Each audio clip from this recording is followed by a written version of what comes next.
اعوذ باللہ من الشیطان الرجیم، بسم اللہ الرحمن الرحیم۔ تمام حاضرین سامعین کو سلیم مستان کی جانب سے السلام علیکم یا علی مدد۔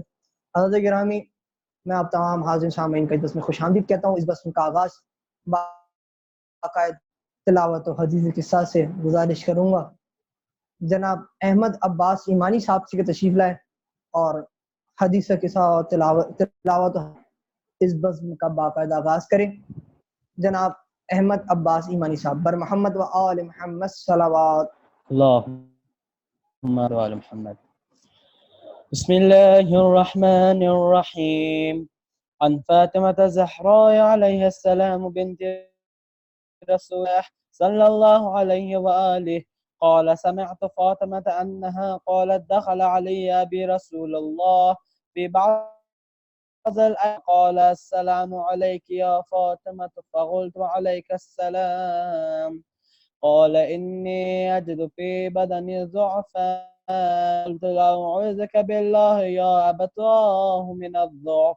فقال: يا فاطمة ائتيني بالكساء اليماني فغطيه. فأتيته بالكساء اليماني فغطيته به فصرت أنظر إليه وإذا تلألأ كأنه البدر في ليلة تمامه وكماله. فما كانت إلا ساعة وإذا بولدي الآن قد أقبل وقال: السلام عليك يا أمه. فقلت: وعليك السلام يا قرة عيني وسعادي. فقال: يا أمه إني أشم عندك رائحة طيبة كأنها رائحة جدي رسول الله. نعم، إن جدك تحت الكساء. فأقبل الحسن نحو الكساء فقال: السلام عليك يا رسول الله، أتأذن لي أن أدخل معك تحت الكساء؟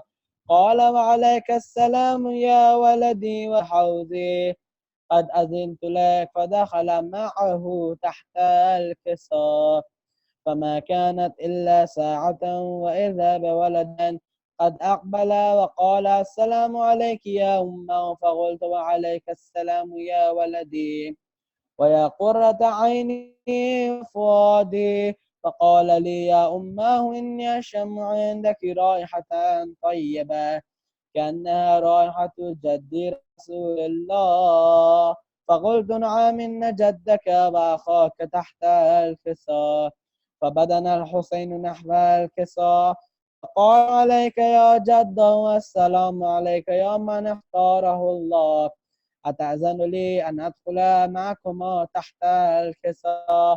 وعليك السلام يا ولدي ويا شافع أمتي، قد أذنت لك. فدخل معهما تحت الكساء.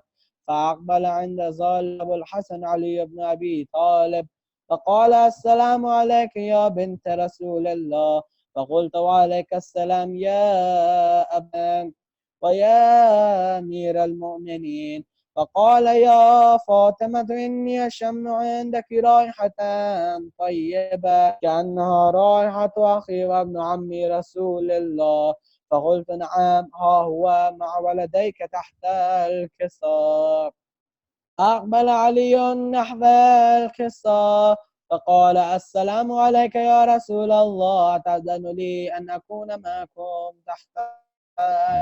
قال له: عليك السلام يا أخي ويا وسيئي وخليفتي وصاحب اللواء، قد أذنت لك. فدخل علي تحت ثم أتيت نحو الكساء فقلت: السلام عليك يا أبتا يا رسول الله، أتأذن لي أن أكون معكم تحت؟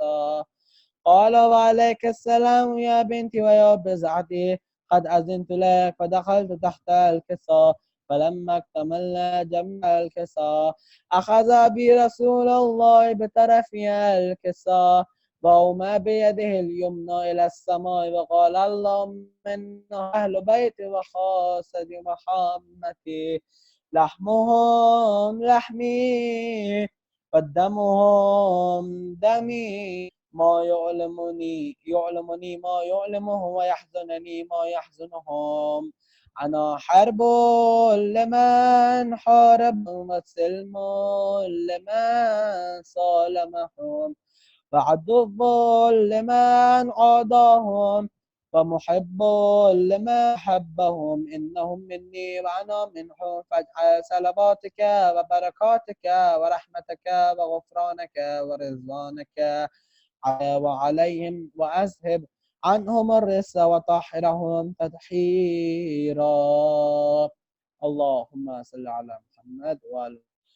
فقال الله عز وجل يا ملائكتي ويا سكان السماوات إني ما خلقت سماء مبنية أرضا مدحية ولا قمرا منيرا ولا شمسا مضيئة ولا فلكا يدور ولا بحر ولا فلكا يسري إلا في محبة هؤلاء الخمسة الذين هم تحت الكساء.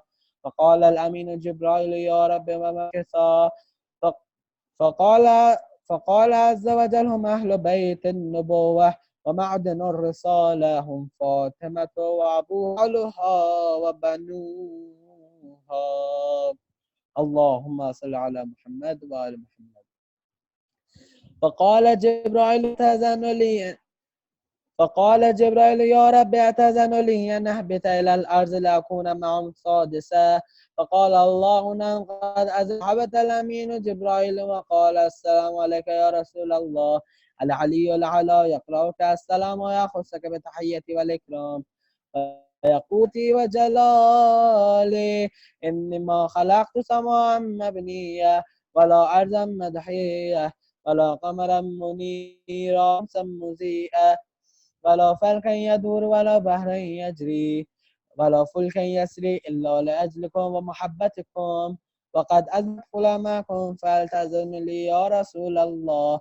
فقال رسول الله وعليك السلام يا أمين وحي الله إنه قد أذن جبرائيل معنا تحت الكساء. فقال لا بأن الله قد أوحى إليكم يقول إنما يريد عنكم الرس أهل البيت وطهركم تطهيرا.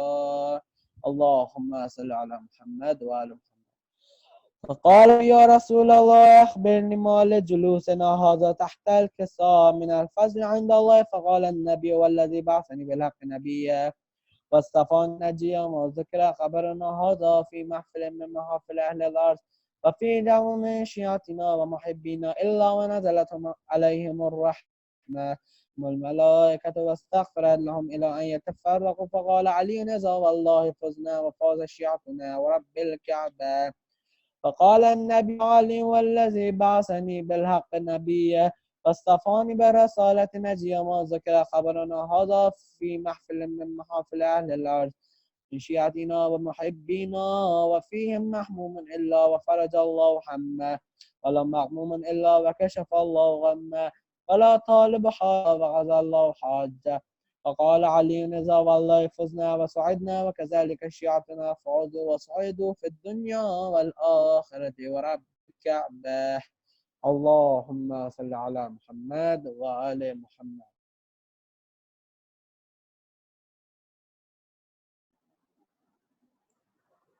اعوذ باللہ من الشیطان الرجیم بسم اللہ الرحمن الرحیم.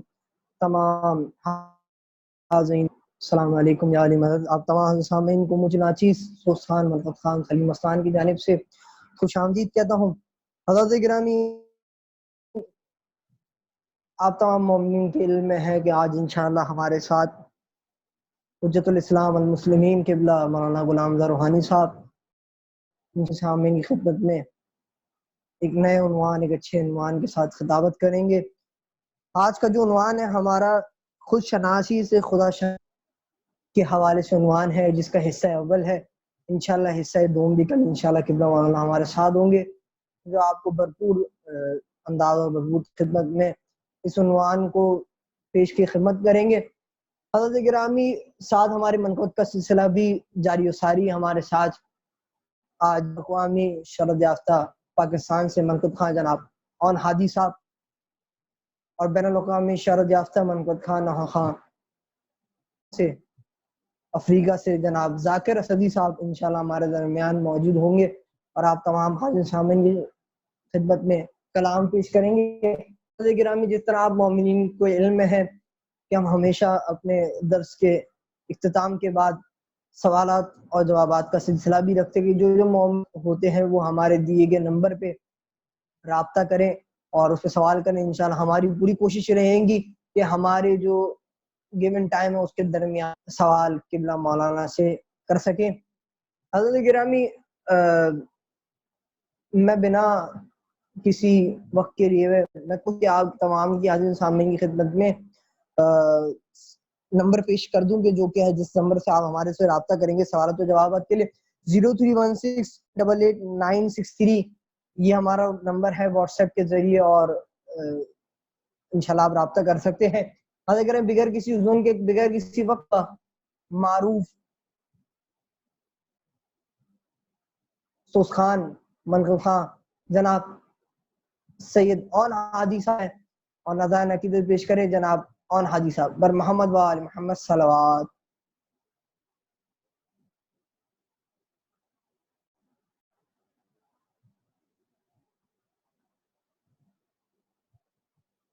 حضرت شاید ہمارے ساتھ اون حادی صاحب اس وقت لائن میں نہیں ہے کنیکشن کی وجوہات سے۔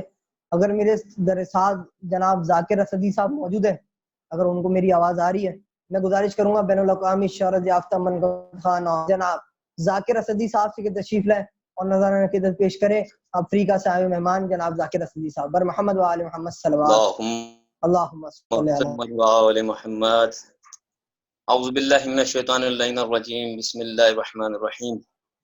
ان اللہ و ملائکتہ یصلون یا ایھا الذین آمنوا صلوا علیہ وسلموا تسلیما۔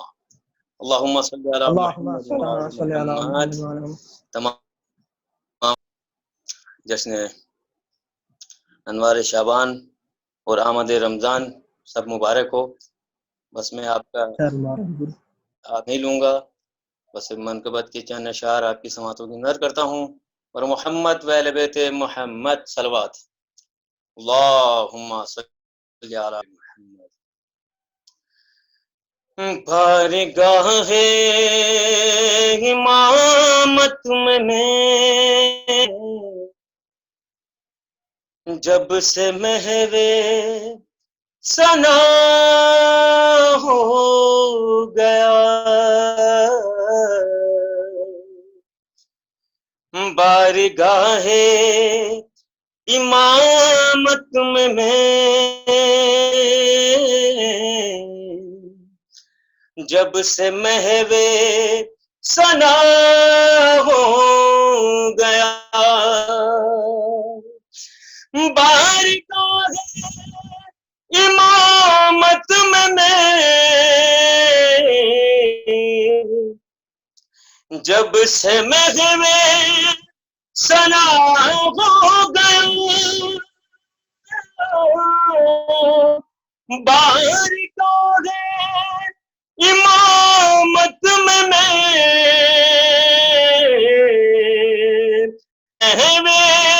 ثنا ہو گیا،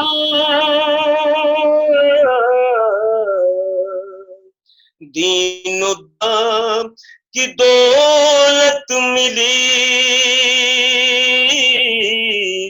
دین و دنیا کی دولت ملی، کس قدر فائدہ ہو،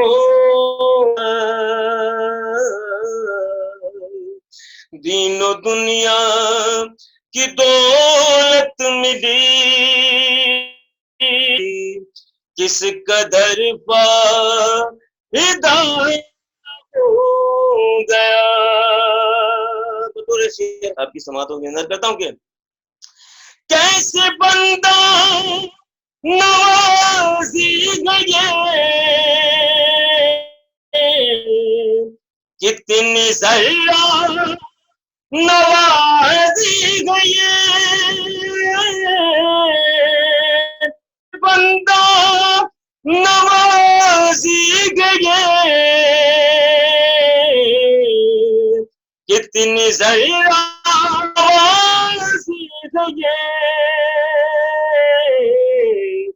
ان کی چوکھٹ پہ سر رکھتا، ان کی چوکھٹ پہ سر رکھ دیا، جو بھی مانگا عطا ہو گیا، ان کی چوکھٹ پہ سر رکھ دیا، جو بھی عطا ہو گیا۔ بطور شعر خاص دیکھیے گا، جب سنے آپ معجزے بازبان خدا، جب سنے آپ کے معجزے بازبان خدا نبی، سارے عقل و علم و ہنر، صاحب عقل و علم و ہنر، عاشق مرتضیٰ ہو گیا، صاحب عقل و علم و ہنر،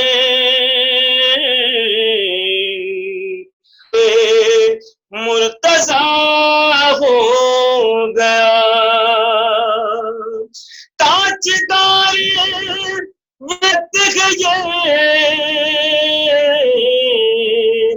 پاسبان شریعت ہے، دین حق میں بچے گا ہی کیا، دین حق میں بچے گا ہی کیا، گھر علی سے ہو گیا، بارگاہ مت میں جب سے محوے ثنا ہو گیا۔ اور بطور شعر خاص یہ جناب حور علیہ السلام کے لیے آپ کی سماعتوں کی نظر کرتا ہوں کہ دیکھیے شاعر نے کیا لکھا ہے۔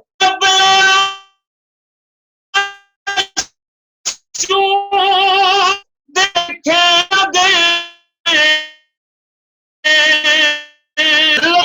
میں مگر قبل شور دے گئے، اور تھا فوجے لئی میں مگر، بعد عاشور دیکھے جہاں، بعد عاشور دیکھے جہاں، وہی حر کیا سے کیا ہو گیا،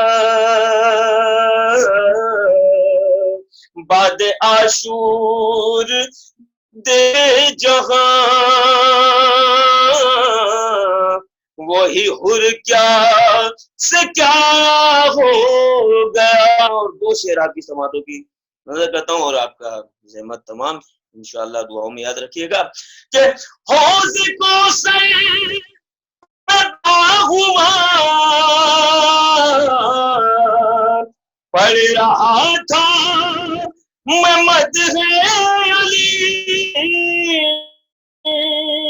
حوض کوثر پہ بیٹھا ہوا رہا تھا میں مدح نبی، دیکھا رضوان جنت نجات، دیکھا رضوان جنت، وہ بھی حیرت زدہ ہو گیا، دیکھا رضوان جنت نجات، حیرت زدہ ہو گیا۔ اور مقطع ہمارے استاد یاسر رضا یاسر کا لکھا ہوا کلام کی سماعت میں نظر کرتا ہوں کہ تو حسینی ہے یاسر رضا، صدق گوئی ہے شیوا تیرا، تو بھی ہے یاسر رضا، صدق گوئی ہے شیوا تیرا، جب بھی سچ بات تو نہیں،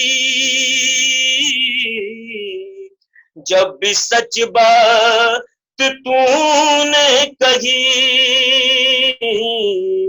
یہ زمانہ خفا ہو گیا، جب بھی سچ بات تو نے کہی، یہ زمان خفا ہو گیا، دین و دنیا دولت ملی، سبحان اللہ، کس قدر فائدہ ہو گیا۔ اور محمد و اہل بیت محمد صلوات۔ اللہم صلی علی محمد و آل محمد۔ میں بہت شکر گزار ہوں برادر ذاکر اسد حاجی صاحب کا، انہوں نے اپنی مصروفیات نکال کر یہاں تشریف لائے۔ یہ تھے جناب ذاکر اسد صاحب جو اپنی خوبصورت انداز سے کلام پیش کرے تھے۔ حضرات گرامی، اسی کے ساتھ ہی ہمارے درمیان معروف بین الاقوامی منفت خاں جناب سید عریب ہادی صاحب بھی سید اون ہادی صاحب موجود ہے، برادر عریب ہادی کے بھائی موجود ہے اس وقت۔ حضرات گرامی، بنا کسی ان کے نہ کسی وقت کے لیے میں گزارش کروں گا جناب اون ہادی صاحب سے تشریف لائیں اور نذران عقیدت پیش کریں۔ جناب اون ہادی صاحب۔ السلام علیکم، بہت شکر گزار سلیم مستان صاحب آپ کا، ذاکر اسدی صاحب ماشاءاللہ کافی عرصے بعد آپ کو سنا۔ سب سے پہلے تو تمام حضرات کو دعا چاہوں گا، تمام مومنین کو، کہ وہ اس وبا جو ہمارے شہر میں، اس ملک میں، اس دنیا میں گردش کر رہی ہے، کہ مالک تمام حضرات کو اس وبا سے محفوظ رکھے، مومنین کو اس وبا سے محفوظ رکھے۔ السلام علیکم، آپ تمام حضرات تک آ رہی ہے؟ بالکل بالکل حضور، آپ کی آ رہی، بسم اللہ سر۔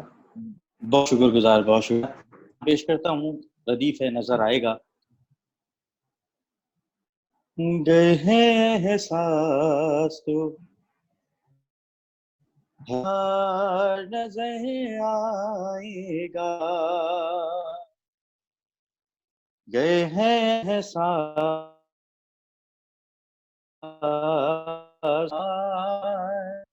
آئے گا، گئے ہیں احساس تو ہے باز آئے گا، دیکھ پنجے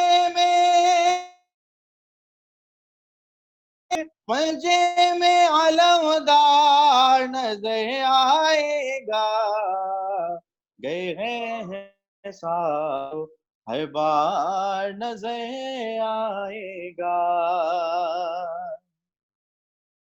شعر پیش کرتا ہوں۔ مصطفیٰ جانتے تھے غیر میں علم دے دوں اسے، مصطفیٰ جانتے تھے غیر میں علم دے دوں اسے، مصطفیٰ جانتے تھے غیر میں علم دے دوں اسے، شیخ میدان کے اس پار نظر آئے گا، گئے ہیں ہر بار نظر آئے گا، آنکھ سے ولایت نقابوں کو ہٹا، آنکھ سے بغض ولایت کی نقابوں کو، آنکھ سے بغض ولایت کی نقابوں کو ہٹا، دیکھ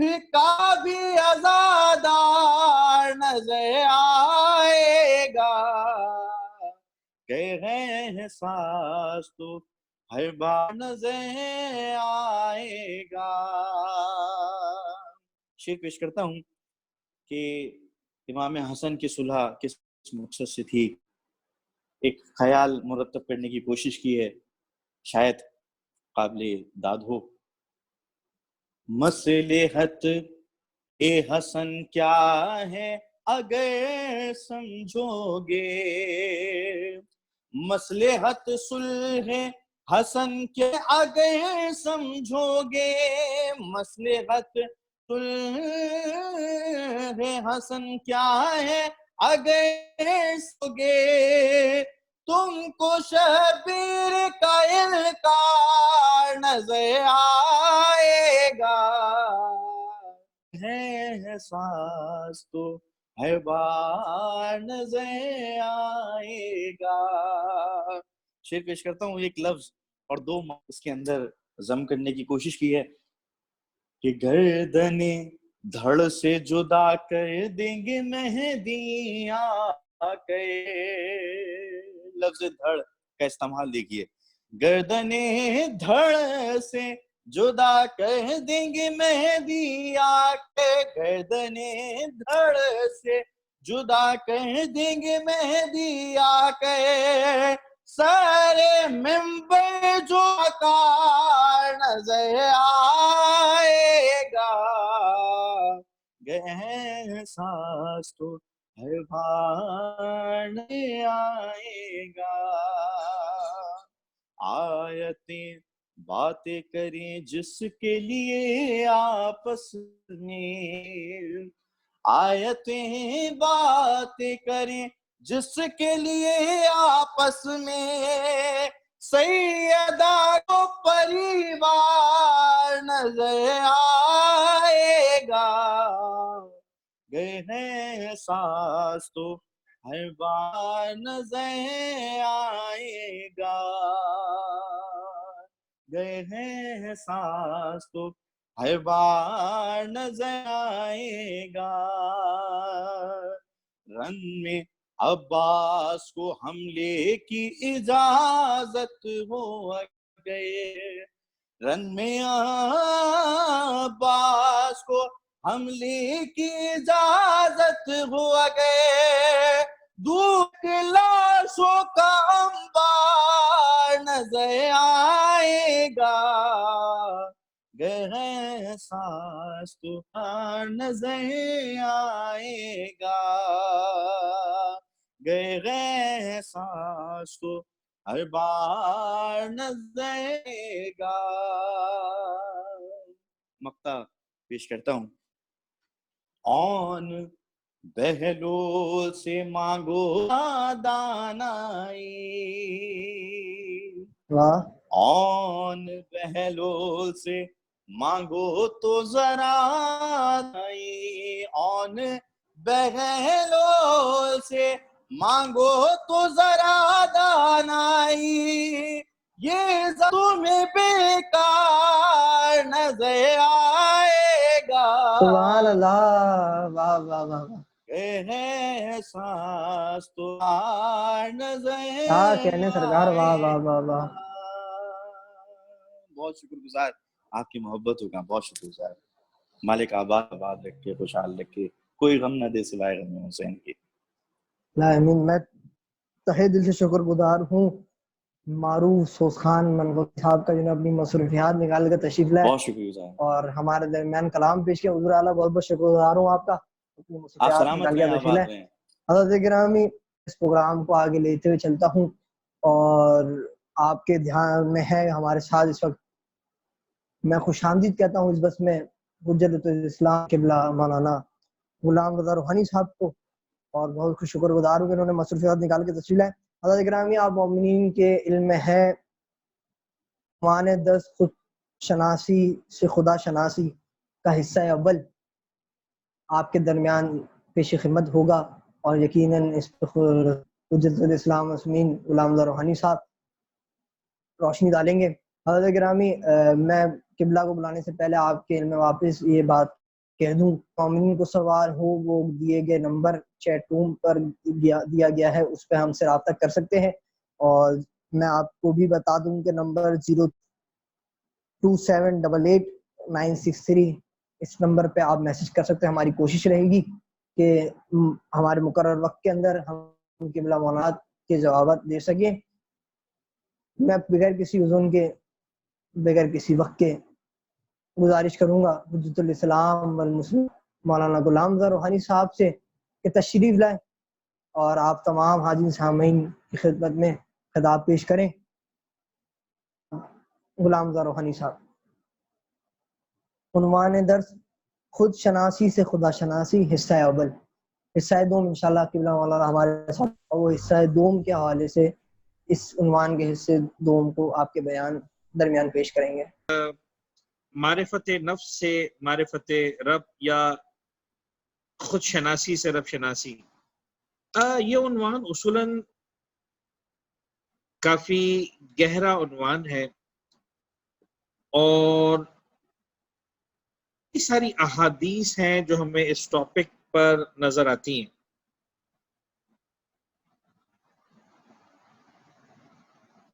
قرآن نے اس پر بات کی ہے، اور معرفت نفس کے اوپر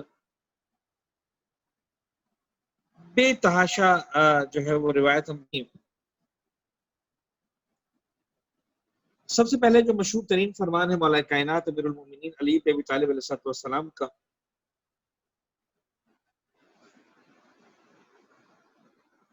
من عرف نفسہ فقد عرف ربہ،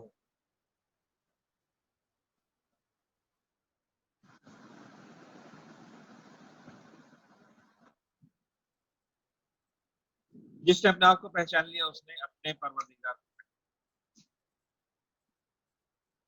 یہ حدیث بڑی مشہور حدیث ہے، بہت زیادہ استعمال بھی ہوئی ہے، بہت زیادہ اس پر گفتگو بھی ہوئی ہے۔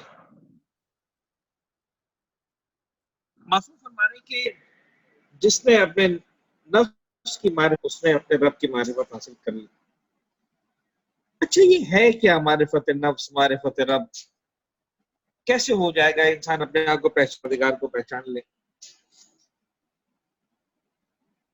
ظاہر سی بات ہے کہ ہمارے پاس تقریباً آدھے گھنٹے کے 2 لیکچرز ہیں یا 2 ٹائمز ہیں ہمارے پاس، ہم اس اندر ہی جو ہے وہ صورت میں پوری کی پوری بات کو مکمل کر لینا۔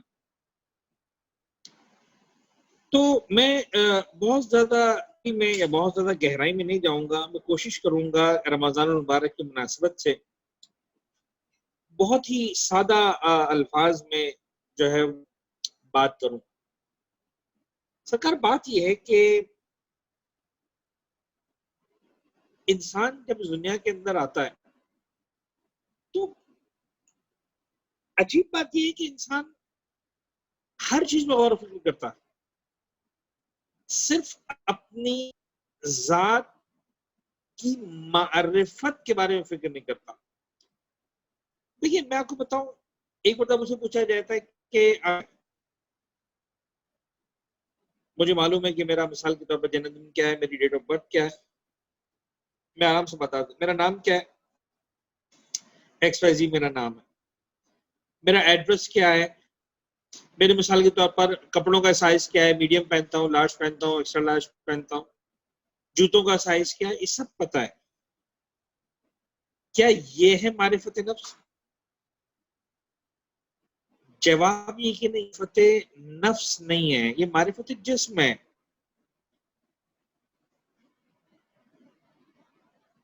جو میری ذات ہے، جو میرا نفس ہے، میں اس کو کیسے پہچانوں؟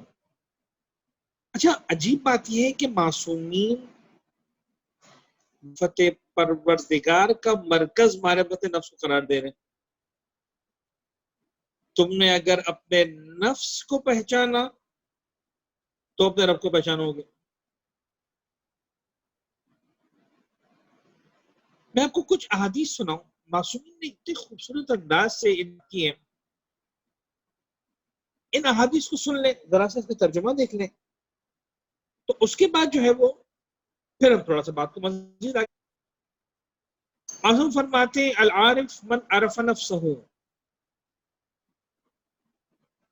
فاعتقها زہاها عن کل ما یبعدها. عارف اصل میں ہوتا ہی وہی ہے، والا کائنات کو فرماتے کہ معرفت حاصل کر لے اور اس کو آزادی دلا دے اور ہر اس چیز سے دور کرتے جو اس کو معرفت سے دور کرتا. علامہ سید محمود حسین طباطبائی صاحب تفسیر المیزان اس حدیث کو کامنٹ کرتے ہوئے جملہ کہتے ہیں، کہتے ہیں اس کا مطلب یہ کہ آزاد کرا دی یعنی ہوا و ہوس سے آزاد کرا دے.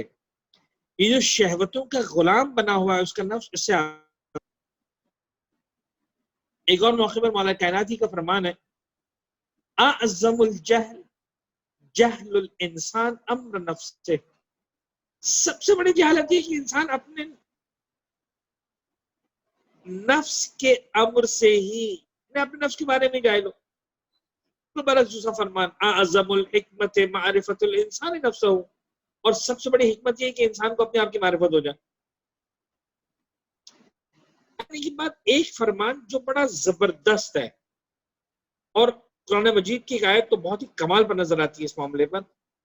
خود مولا کائنات فرماتے ہیں معرفۃ لنفسہ اخوفہم لربہ.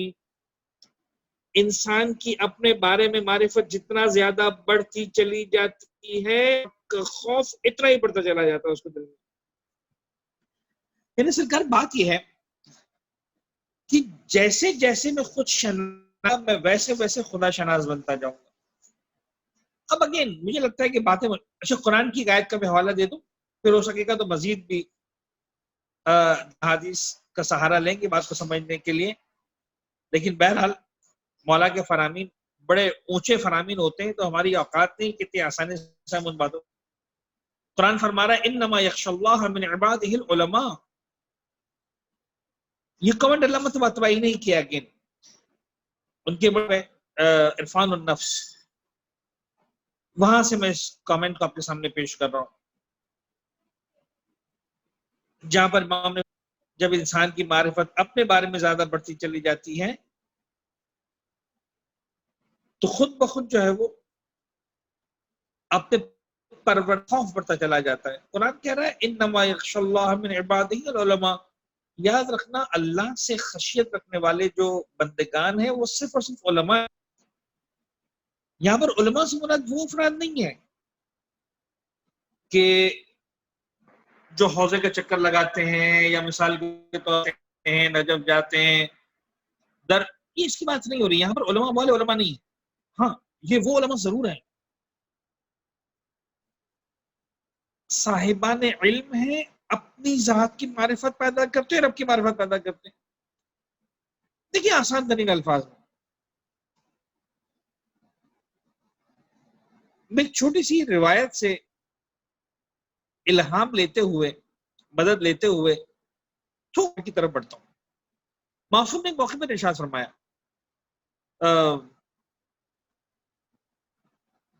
یہ ایک شخص آیا امیر المومنین کی اور آ کر اس نے کہا کہ یا علی مجھے سوال پوچھنا. کہ پوچھو. کہنے لگا مولا مجھے بتائیے انسان کتنا آزاد ہے اور کتنا. مجھے اندازہ ہے کہ میں بڑی مشکل بحث کی طرف جا رہا ہوں، قضاء و قدر کی مجھے اس کو لینا نہیں اصولا. کتنا آزاد ہے اور کتنا. نے فرمایا اپنا ایک پیر اٹھا لے زمین سے، اسے اٹھا لیا. امام نے کہا دوسرا پیر بھی اٹھا لے. نہیں اٹھا پایا تو امام نے کہا بس اتنا سمجھ لے کہ اتنا آزاد ہے اور اتنا مجبور ہے. یعنی نہ تو 100% آزاد ہے کہ تو کر لے، نہ 100% مجبور ہے کہ کچھ بھی نہ کر سکیں.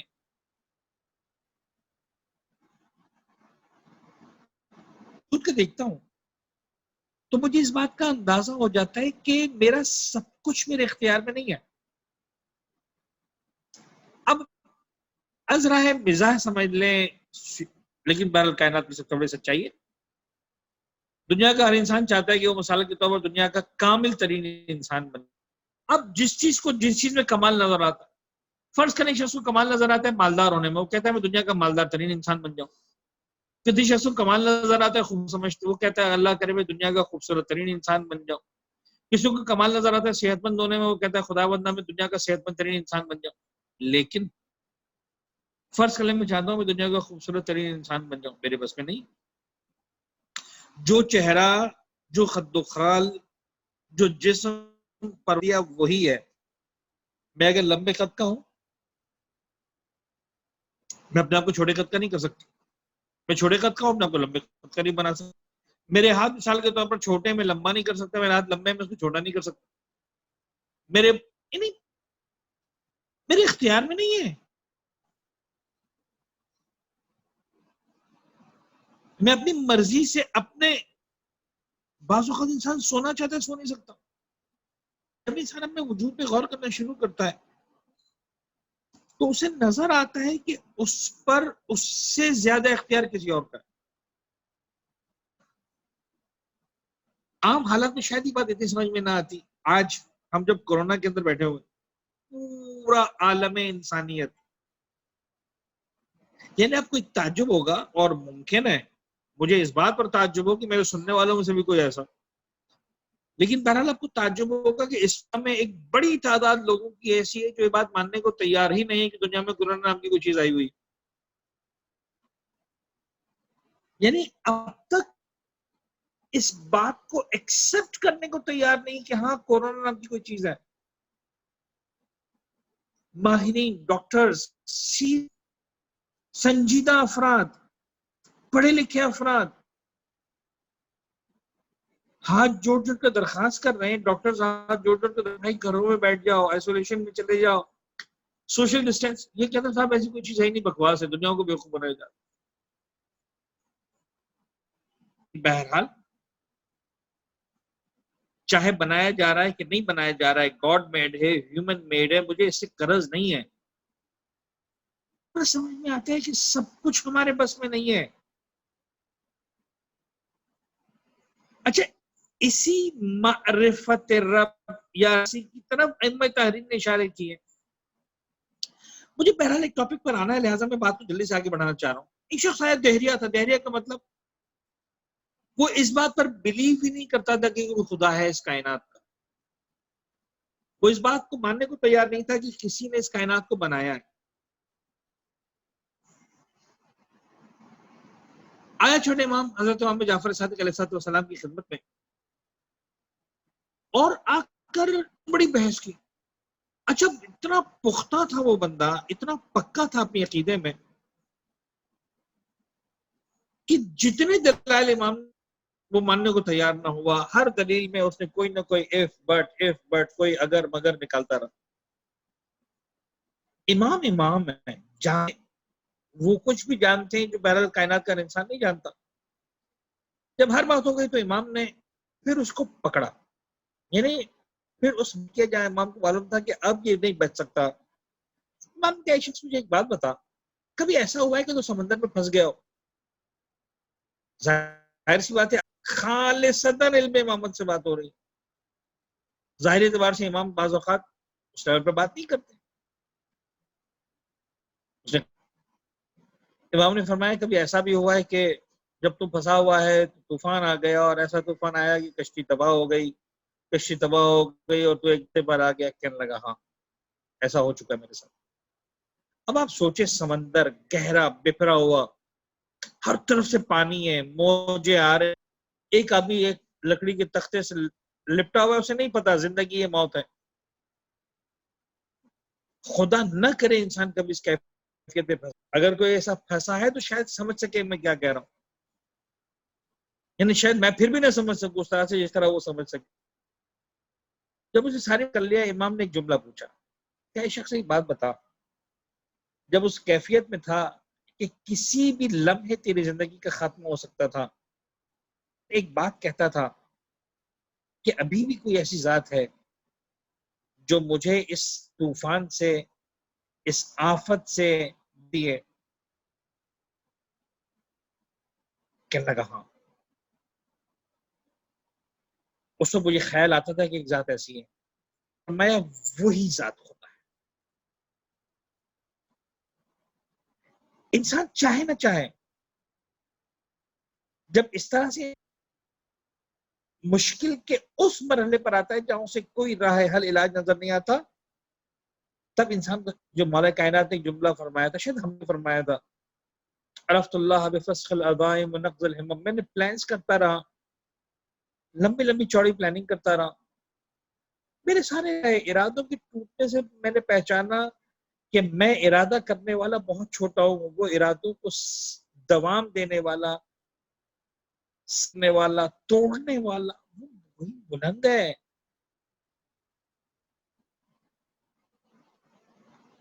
ائمہ طاہرین کا جو کمی تھا کہ وہ اس انداز سے رب کی معرفت رکھتے تھے جس انداز سے رب کی معرفت ہو ہی نہیں سکتی،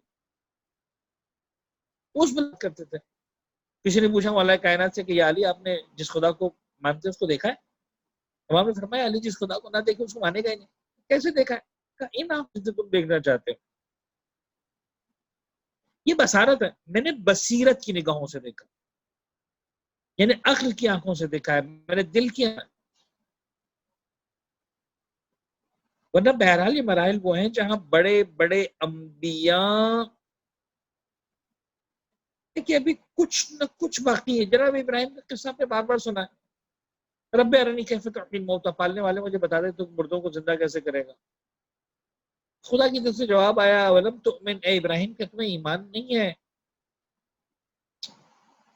عرش کے پالنے والے ایمان ہے، لیکن لیطمئن قلبی، میں چاہتا ہوں میرا دل مطمئن ہو جائے. خدا نے متعال نے 4 پرندوں کی بات کی، پرندوں کو ذبح کرو.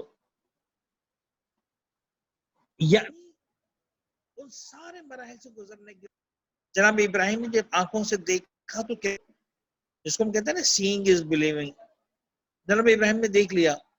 مولا کائنات کیا فرماتے ہیں؟ مولا فرماتے ہیں لوکتا مزدت تو یقینا، اگر سارے کے سارے پردے میرے سامنے سے ہٹا دیے جائیں تب بھی علی ابن ابی طالب کے ایمان میں ذرہ. کیا کہنا چاہ رہے ہیں؟ میں اس ایمان کی منزل پر ہوں. ہم سے اور آپ سے ہمارے بس میں وہ کیا ہے؟ ہم بات کو آگے کی طرف بڑھائیں. ہمارے آگے بس میں یہ ہے کہ ہم کبھی اپنے بارے میں غور کریں. آج تقریباً دنیا کے ہر انسان کو اپنے بارے میں غور کرنے پر مجبور کر رہے ہیں، چاہے دیندار ہے چاہے بے دین ہے. کہیں نہ کہیں سے انسان بہرحال غور و فکر کر رہا ہے، ریفلیکٹ کر رہا ہے، سوچ رہا ہے، کسی نہ کسی نے طرح ریفلیکٹ کر رہا ہے، دیکھ رہا ہے.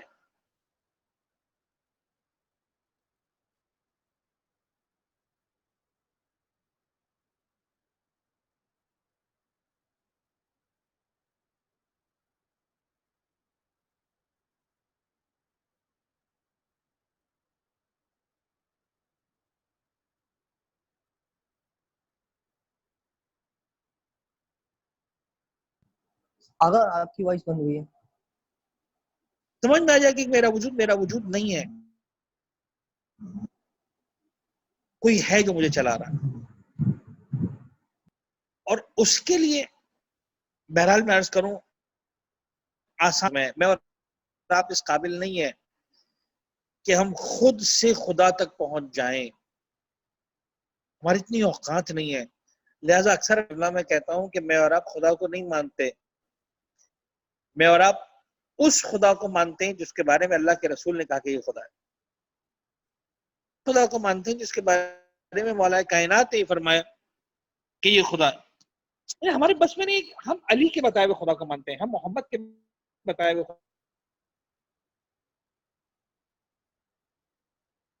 اہل بیت اطہار کی باتوں میں غور کریں. جب اہل بیت اطہار کی باتوں میں غور کریں گے انسان کے لیے بہت سارے راستے کھلیں گے.